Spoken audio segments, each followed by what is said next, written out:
les fondateurs de la société Iliadis. Nous sommes basés dans le sud de la France, proche de Marseille. Nous concevons, fabriquons et commercialisons des petits robots qui s'appellent des Jellyfishbots, qui sont dédiés à la préservation et à l'entretien des plantes. Ce petit robot entièrement électrique permet de collecter des déchets flottants et des hydrocarbures à la surface de l'eau. Le but de ce petit robot est de collecter les déchets et les pollutions le plus à la source possible. Ça peut être dans les espaces portuaires, mais aussi sur les plans d'eau plus en amont, dans les espaces touristiques, les sites industriels. Bref, c'est de collecter les pollutions à la source pour éviter que les pollutions et les déchets se dispersent en mer, parce qu'après ça devient extrêmement compliqué de les récupérer.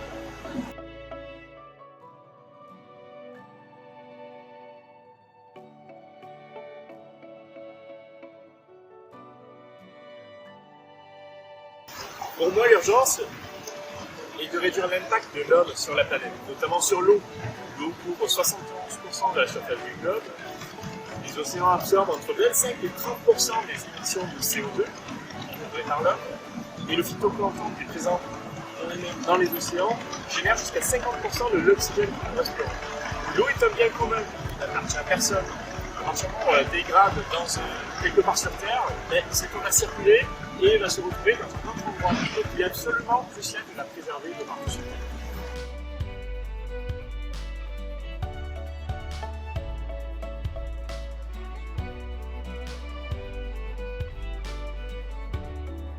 Je ne pense pas malheureusement qu'il y ait une seule solution miracle.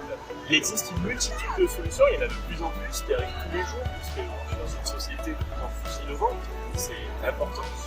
Et il existe une multitude de solutions maintenant. La véritable importance, c'est qu'il y ait une prise de conscience individuelle, des collectivités, mais aussi des États, à mettre en œuvre ces solutions, un véritable plan d'exécution. Et oui, on s'est beaucoup focalisé sur la croissance économique, sur ces choses-là, mais pas suffisamment sur développer la transition écologique. Je pense que c'est une ambition que vous emmenez.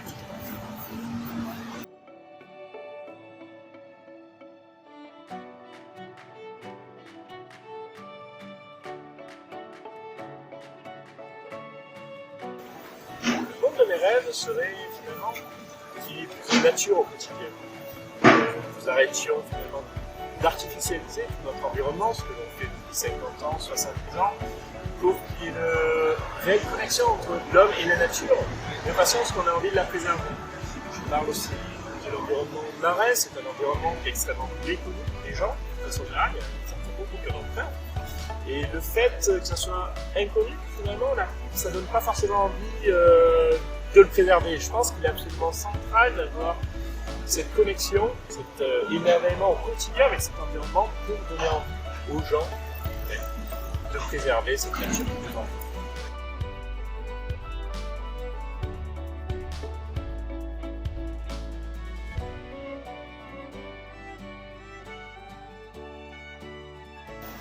Le premier pas à faire, je pense, la petite fragilité collective, c'est de véritablement faire attention à ce qu'on rejette dans l'environnement, que ce soit nos déchets, que ce soit les pollutions, que ce soit aussi tout ce qui doit être gaz, aussi finalement, et de faire en sorte de limiter notre impact sur les espaces naturels le plus possible.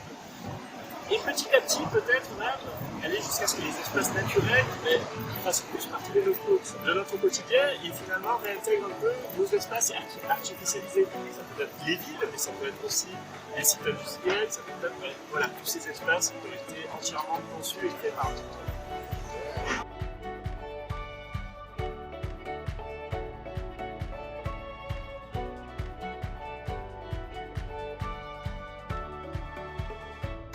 Ce que j'attends de la COP26 sont particulièrement des objectifs à long terme et une véritable feuille de route extrêmement pragmatique avec des objectifs peut-être à 5 ans et que l'on s'engage tous à atteindre ces objectifs.